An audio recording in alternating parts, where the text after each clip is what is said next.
Well, alright. It's time for more It's a Dangerous Business Going Out Your Door. Well, in case you haven't seen any of the videos from the past week, school has begun for me. So, uploads probably going to be less frequent. Well, I say that, but I've actually released a few videos the past week, haven't I? But after this, I'm sure everything will slow down. So, today I'll read Chapter 4. Possibly 5 if I have the time, but I won't know until, I get there. But yes, let us get on with it, alright? It's a Dangerous Business Going Out Your Door, Chapter 4. That night, lights were on all over Ponyville, and ponies talked in excited tones. They'd heard that Twilight Sparkle, the unicorn from Canterlot, who had become their librarian, had been in an accident, that she'd been hurt. Now there was talk of 3 ponies, friends of hers, making some kind of journey. There was even the fantastic rumor that they were going to leave Equestria, traveling through the Everfree Forest and going over the mountains to western lands beyond. No pony had gone over the mountains in recent memory. Even the old gray mares could barely recall any stories of such a journey. What was out there, beyond Princess Celestia's protection? Whatever it was surely dangerous. Those 3 ponies were certainly brave. Brave. Or foolish. At the edge of Ponyville, the rolling hills were filled with apple orchards and neat plowed rows of sweet apple acres, the apple family's bountiful farm. Normally, every pony on the farm would be fast asleep on the night after Plow Pony's Day, preparing to rise early to begin the second round of spring planting. This night, however, no pony was sleeping. Even Apple Bloom tossed and turned in her bed. Up in her room in the great farmhouse, Applejack was pacing back and forth, her green eyes trailing periodically over the currently empty saddlebag sitting on her bed. "Well," she finally said, "I should definitely pack my rain slicker." "It might be a better idea to pack your quilted vest," said Big Macintosh, following his sister's movements with a patient gaze. The bright red stallion pony had agreed to help her pack, but since Applejack hadn't yet done any packing, he felt a bit useless. "It'll be cold up in the mountains." "That's right," Applejack said. "I should at least pack a scarf. Maybe some boots, too." "What about a tarp?" Big Mac offered. "Something you can set down when it rains so you don't get muddy." "That's a good idea, too." The orange pony sighed. She was very nervous, and it showed. As much as she wanted to help Twilight Sparkle, she was still incredibly daunted at the thought of leaving Ponyville. Even the quest to find the elements of harmony had only taken her to the Everfree Forest. This journey would take her outside of Equestria, far outside, to distant mountains she could only see on the horizon, up in the balloon. Who knew what sorts of creatures and disasters she could encounter? She couldn't possibly pack everything she would need. And of course, she would need to bring extra rations, and blankets, and rope. Absolutely, she had to bring rope. "You know," Big Mac said, "it's not too late to say no, I reckon." "I can't," Applejack rolled toward him. "Twilight needs me." "Surely some other pony could go. There's plenty of good folk who'd want to help Twilight Sparkle. You could just stay here and help us with the planting." "But," Applejack wavered, She's my friend. I should be the one helping her. Besides, I don't trust just any pony to keep Rarity and Rainbow on course. Some ponies gotta be the practical one or they won't make it to the mountains in time. I just know it." Big Macintosh gave his sister a long, patient look. "But you don't want to go." Applejack threw herself into her bed and rolled over into her back. "No, I don't. I'm scared, Mac. I ain't never wanted to leave Ponyville like this. I don't like strange places, and I don't like strange folk. I got simple wants and no need for adventure." She sighed. "I just wish I could stay home." "But why can't you?" Big Mac asked. Applejack looked hopelessly up at the ceiling for a moment. Then she could feel herself pulling together. A determined look crossed her face. "Because I want to help my friend too. I want that more than I want to stay safe. If helping Twilight means I gotta go afar, then that's just how it's gonna be." "So I suppose you really do want to go," her brother said. "Yeah, I suppose so," said Applejack. "I'm just scared." "Well, we'll be waiting for you when you get back, so don't worry none about Apple Bloom and Granny Smith and me," he said. Something fell into the bed next to Applejack. Turning her head, she saw her saddlebags, closed and fully packed.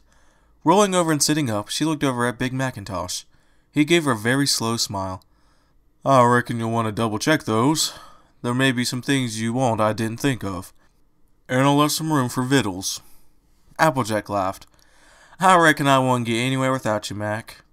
Nope. He walked over to her, and with a twist of his head, he reached down and plucked her brown cowboy's hat off her head. I'm gonna wash this. No sense starting an adventure with a dirty hat. You'd best get some sleep. You're starting early tomorrow, right? Yep. First light of dawn, his sister remarked. Good night, AJ, he said. Sweet dreams. Applejack clicked off the lamp by her bed. Good night, Mac.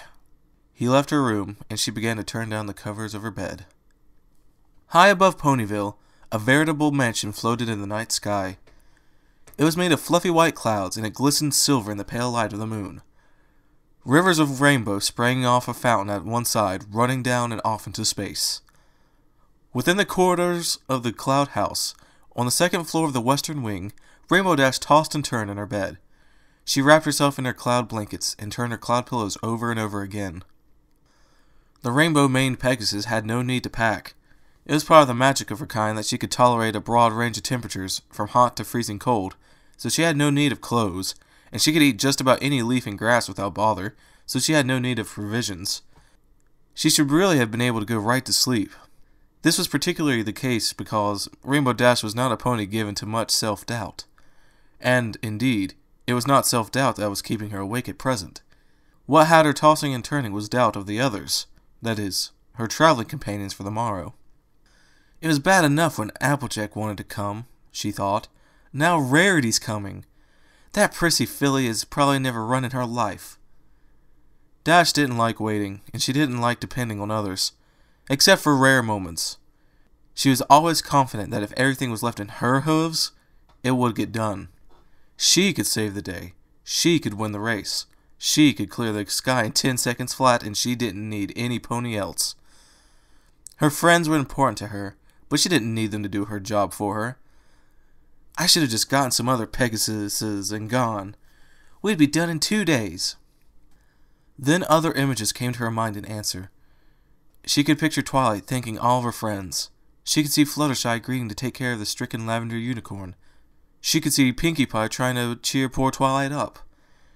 She could see Applejack summoning her courage to face the unknown. She could see Rarity desperate to help her friend, whom she believed she had injured. Rainbow Dash sighed. Perhaps it was true that she could have done the job faster alone, but the other 4 ponies were also Twilight's friends, and they were her friends too. She could understand their desire to be a part of curing her.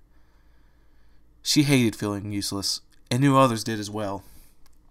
Rainbow Dash rolled over into her belly. In all honesty, what she really hated was waiting. She was a most impatient pony, and quite proud of that fact. As fast as she was, the idea of waiting for anything was abhorrent to her. Waiting and holding back so that the wingless ponies she would be traveling with could keep up with her was going to be very hard. But there's no backing out of it now, she thought. Unless...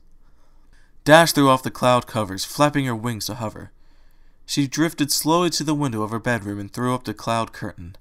The night sky was clear outside, millions of stars twinkling before her eyes that wouldn't have been visible at lower altitudes.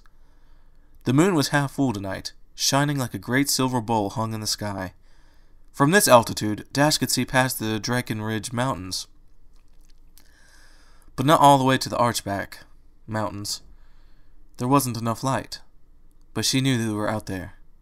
I could start now, she thought. I'm not even tired.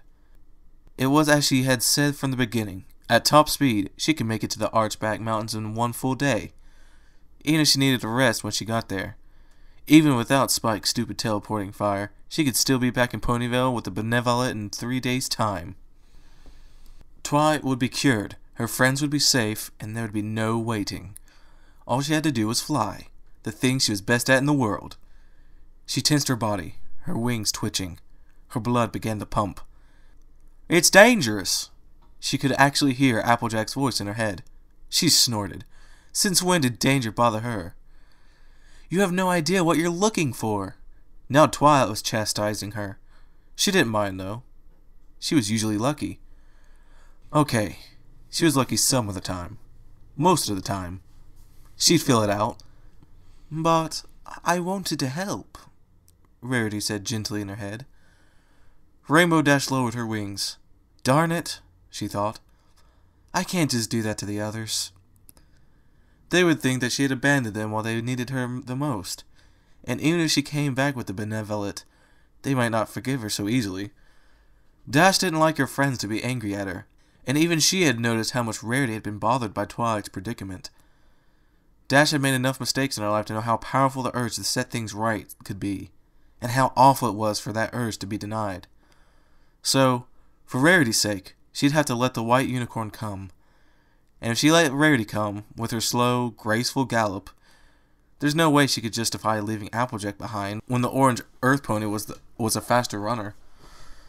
Sighing, Dash pulled down the cloud curtain and returned to her bed, throwing the covers back over her body in frustration. She was a big softy at heart. Just a bleeding heart filly. Every pony should be grateful that she was so nice. But if they can't make it to the Archbat Mountains in 13 days, I'm going on alone. I mean it, she thought.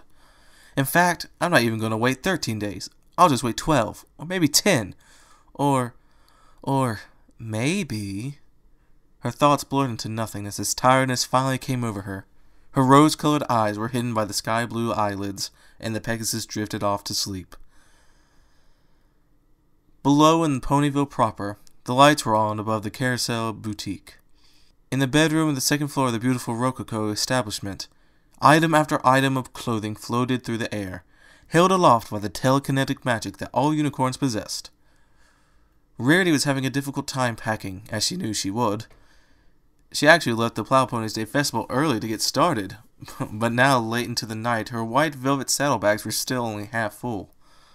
She was currently trying to decide between two coats, fully aware how cold it could get on the mountains. Oh, this one has such a lovely violet color. It goes perfectly with my mane. She shifted the other one forward. But this one would be thicker and warmer. Oh, I just can't decide. She shut her eyes and began to cycle the two coats around and around. Around and round and round and round, and there! She opened her eyes and stopped the spinning. The heavier coat floated in front of her. This one it is, she said. She floated the first coat back into her closet. Then she used her magic to carefully fold the second coat as neatly as she could. Then, with a finer focusing of her magic, she sucked all the air out from it, compressing it until it was much, much flatter. She was doing this to her whole traveling wardrobe, which was allowing her to pack far more clothes than she would have been able to fit into her saddlebags otherwise. She used her magic to place the folded coat neatly inside one of the saddlebags. I should certainly bring at least one sweater, probably two. She put her hoof up against her jaw. Best to split the difference. I'll bring one cashmere and one alpaca, she sighed. But which cashmere? To underscore her dilemma, Rarity used her horn to open one of the chests of drawers near her bed. From it, she magically withdrew no less than 12 cashmere sweaters in a rainbow of colors, from aquamarine to sunflower to hot pink. They floated in the air uneasily, their motion echoing Rarity's own uncertainty. Rarity? Oh my! The white unicorn exclaimed, leaping back at the soft voice that had filled the silence behind her. The sweaters fell to the floor. Rarity made herself calm down. The voice was quite familiar. Sweetie Belle, she said gently, turning around. What are you doing awake? It's far too late. Rarity's younger sister was dressed in a baby pink nightgown, of Rarity's own design, naturally, and blinked gently into the bright firefly light. Her curly pink and lavender mane was mussed from what had clearly been tossing and turning on her pillow. I kept hearing you talking. Oh, said Rarity, I'm terribly sorry.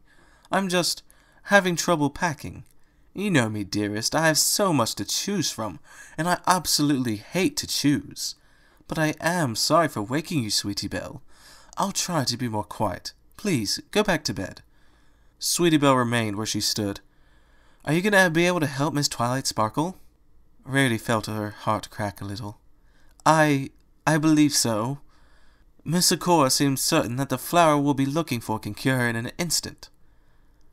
But what if you don't find it? Applebloom said Miss Twilight only had 2 weeks until something bad happened. She wouldn't say what would happen. At least Applebloom demonstrated some discretion, Rarity thought. Now, Sweetie Belle, come, come. Rarity gave her a smile. Am I not the lady and mistress of color, pattern, and style? She used her magic to wrap a shawl around her shoulders. Do I not know all that fashion can purvey about distinctive and daring imagery? This brought out a laugh from the young unicorn. Sure you are, sis. Then you've no need to worry, the white unicorn said. She trotted over to Sweetie Belle and gave her a gentle kiss on the forehead. With me along, we'll find the benevolent easily. Then we can just use Spike's fire to send it right back to Miss Twilight, and she can eat it and be better. Are you sure? I'm sure. Do you promise? Sweetie Belle gave Rarity one last nervous look. Rarity had to pause for a moment. She nodded solemnly. I tell Twist a promise. Sweetie Belle gasped. Really? Rarity turned around, presenting her hindquarters to her sister. Really? Ready? Ready! Cried the smaller unicorn, turning around as well. They backed into each other until Sweetie Belle's curly tail was brushing against Rarity's ringleted tail. Both ponies then twisted their tails, causing each other's tail to get caught up with the other. Now promise. I hereby promise that I, along with Rainbow Dash and Applejack, shall find the benevolent flower to cure Twilight Sparkle, and get it back to her right on time. The tails raised up and down, like hooves shaking. Then they came apart, and the two ponies separated. Now, dearest, will you please go to bed? It's awfully late. Okay, Sweetie Belle said. You should probably get to bed too, sis. Applebloom said that her sister wanted to start early tomorrow. Not to worry, I've just got a bit more packing to do, said Rarity. She nuzzled Sweetie Belle again. Off to sleep with you. Sweet dreams. Sweetie Belle trotted out through the door. Good night, Rarity, she said. She turned around. I love you. I love you too, dearest, Rarity said. She used her magic to shut the door, then turned back to her packing. Well, she thought, I've really committed myself now. She smiled at the childish seriousness of it all. There's no backing down from a tail twist of promise. Her horn shimmered, and her scattered sweaters once again rose into the air. I do believe I'm feeling like hot pink, she said, shifting it away from the others. She put the other 11 sweaters back into the drawer, and used her magic to siphon the excess air out of the hot pink sweater, after which it was placed in her saddlebags. Oh, she said, glancing over to where a deep blue sweater still lay on the floor. It seems I forgot about you. She was about to levitate it back into the drawer when she was struck by an urge to try something else. She locked her eyes on the spot where the sweater lay. She tried to think hard on that spot, to focus all of her mental energy into being there. She began to channel the energy into her magical circuit, her horn beginning to glow and sparkle. Her vision began to shimmer. Rarity could feel herself losing control. It was going to go wrong. Quickly she broke off the magic, and sparks around her horn fizzling out and its glow going dim. She had failed. Again. So many failures, and every time they cost some pony dearly. Her eyes were stinging. She sat where she was and sniffled. I can't do this, she thought. I'm just not able to do it. She was a failure, and she'd hurt her friend. Oh, Twilight, I'm so sorry. I'm sorry, Twilight. Twilight. Rarity bowed her head and wept. The coming day looked to be as brilliant as the one that had preceded it. There was not a cloud in the sky, and the last few stars were slowly disappearing high above Ponyville as Princess Luna retired the night. Rarity was standing at her desk in her study. There was a poster board sign laid out on the desk, and she was busy using her magic to write it in the large, boldly colored letters. There came a knock on the door. Just a minute, she called, putting the finishing touch on a word. I'm coming. The white unicorn trotted out of the study, entering the spacious main space of her boutique. She smiled when she saw Fluttershy at the front door. Oh, good morning, darling. I'm just about ready here. The butter-yellow Pegasus trotted in. Oh, I don't mean to rush you. No, I understand. We've got a lot of ground to cover and 2 weeks in which to do it. The sooner we get started, the better. I just need to finish this notice. She trotted back to her study, picked up the quill with her magic, and resumed writing. By the way, she said over her shoulder, Thank you again for agreeing to watch the shop while I'm gone. Oh, it's no trouble at all, Rarity, Fluttershy said. You're doing so much to help Twilight Sparkle while I stay safe here in Ponyville. This is the least I could do. Now, Fluttershy, don't sell yourself short, said Rarity. She finished writing, putting an elaborate flourish on the Y in the final word. Twilight is going to need you and Pinkie Pie dearly. You've said so yourself. What you're doing for her is just as important as what we'll be doing for her. It will take us all to keep her well. Fluttershy nodded. Well, I suppose so. Rarity replaced the quill on her desk, closed up the ink stopper, and raised the sign into the air. She floated it through the showroom, past the dress mannequins and hanging bolts of fabric, until she reached the door, where she hung it from a peg on the inside. The sign said, in bold and flowing script, Open for alterations only. Satisfied with her work, the white unicorn then used her magic to raise her saddlebags off the floor near the door, slipping the harness around her hindquarters and tightening it until she was certain it was secure. Shall we go meet the others? She asked. Ponyville was still and gray in the pre-dawn light as the two ponies made their way down Main Street. Rarity gave a dainty nod to the night watch pony, yawning as he leaned against the fence post. Fluttershy followed behind her, her long, luxurious pink mane floating on the slight breeze. She looked over her shoulder. There was finally a line of gold on the horizon. Princess Celestia was raising the sun, and all of Equestria was beginning to rouse to the brilliant light of a new day. Turning down Stepper Street, Rarity and Fluttershy remained silent, each one's mind filling with thoughts. Rarity couldn't help but wonder if she was really up to the challenge of a long journey through strange lands. But I must persevere, she thought. Twilight needs me.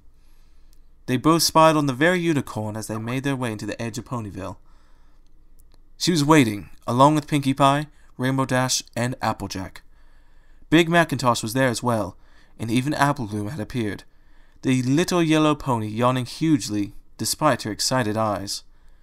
Applejack noticed Rarity and Fluttershy out of the corner of her eye as she was checking her saddlebags for what must have been the 20th time. Morning, y'all, she said, before sticking her nose back into her bags. Vest, scarf, apples, compass, apples, blanket, apples. Good morning, you two, said Twilight Sparkle. Rarity immediately glanced at her horn. There was a short streak of black coming down from the tip that hadn't been there yesterday. Oh, good morning, darling. How are you feeling? A little tired, but not too bad, Twilight replied. After breakfast, I'm going to take her to Sugar Cube Corner, Pinkie Pie said. I've got cinnamon rolls baking. That sounds delicious, said Fluttershy. Can we get a move on already? Rainbow Dash said. The sky-blue Pegasus was already hovering in the air, crossing her front hooves over her chest in a show of impatience. I thought we were in a hurry. Just a minute, Applejack said, her nose still in her saddlebags. AJ, you've checked those things like 1,000,000 times. You've got everything. All right, said the orange earth pony. She finally closed both saddlebags. Big Macintosh helped her place them on her flanks, and Apple Bloom reached under to tighten the brass buckle that secured them. Okay, then. Rarity, Rainbow, y'all ready? We ain't gonna be turning around. I'm always ready, said Dash. I believe I've got all I'll be needing, or at least all I had room for, said Rarity. Actually, do either of you have any room left in your saddlebags? Twilight asked. She picked up a book that had been lying in the road with her mouth. I did some searching through the library last night. There are a few books about the lands beyond Equestria, and this one was the smallest. The book was green and had a picture of a map on it. Its title was A Survey of Extra Equestrian Territories. I believe I've got some room in my left saddlebag, Rarity said. She used her magic to take the book from Twilight, levitating it through the air and also opening her left saddlebag. Sure enough, there was just enough room to slide the book in between a pair of sunglasses and a tube of sunscreen. Now are we ready? Dash growled. Applejack took a deep breath. She gave her brother and sister one final look, her green eyes betraying her lingering fear. I reckon so, she said. Thank you all so much, Twilight cried, nuzzling Applejack around the snout. She trotted over to Rarity and did the same, and then she looked up at Rainbow Dash. The Pegasus rolled her eyes, but consented to touch down and allowed her friend to give her a nuzzle. I don't know if I can ever repay you all for this. This could mean... I don't... Don't get all weepy yet, Sugar Cube, said Applejack. We ain't found the flower yet. Thank us when we get back. Now, Apple Bloom, you behave yourself while I'm gone. I don't want to hear any of the mischief you got into when I get back. Is that understood? Yes, ma'am, Apple Bloom replied. Mac, you look after yourself, and don't think twice about asking for help if things get too heavy. Yup. Fluttershy, don't let any pony pressure you into doing more work than you're comfortable with, Rarity said. If you have to, just close the boutique completely. I won't mind. Oh no, Rarity, don't worry. I'll be very reasonable. Have a good time, Rainbow Dash, Pinkie Pie exclaimed, bouncing up and giving Dash a nuzzle. Dash laughed as Pinkie's curly pink mane tickled her chin. Sure, Pinkie, I'll definitely try to have fun. Okay, Applejack said, stumping her hoof on the ground. She seemed to naturally assume leadership of the trio, and Rarity and Rainbow Dash had not chosen to dispute this. Rarity, Rainbow, y'all ready? Yes, already, Dash cried. I'm ready, Applejack, said Rarity, squaring up her withers. Let's begin. Alrighty then, the Earth Pony exclaimed. She reared back and let out a high-pitched whinny. Twilight, Pinkie, Fluttershy, goodbye and take care. Mac, Apple Bloom, take care. Let's move 'em out. She broke into a full gallop, thundering down the road. Farewell, every pony, take care, Rarity yelled over her shoulder as she began to follow, working to match Applejack's swift pace. Yeah, let's rock and roll, Rainbow Dash exclaimed, flapping her wings and flying forward. She quickly caught up to Applejack and remained just above her. See you guys later, she called back. Thus, with final parting words, Applejack, Rainbow Dash, and Rarity began their journey, leaving their friends and their homes behind. Ponyville quickly retreated in their wake, until the road behind them was as empty and open as the road ahead. So I think I will just stop there today. Leave you with that, what would you call it? It's not exactly a cliffhanger, is it? Well, whatever it is, I'm leaving it with you. But yes, if you enjoyed this reading of It's a Dangerous Business Going Out Your Door, be sure to comment, rate, and subscribe. And until the next reading, goodbye, every pony.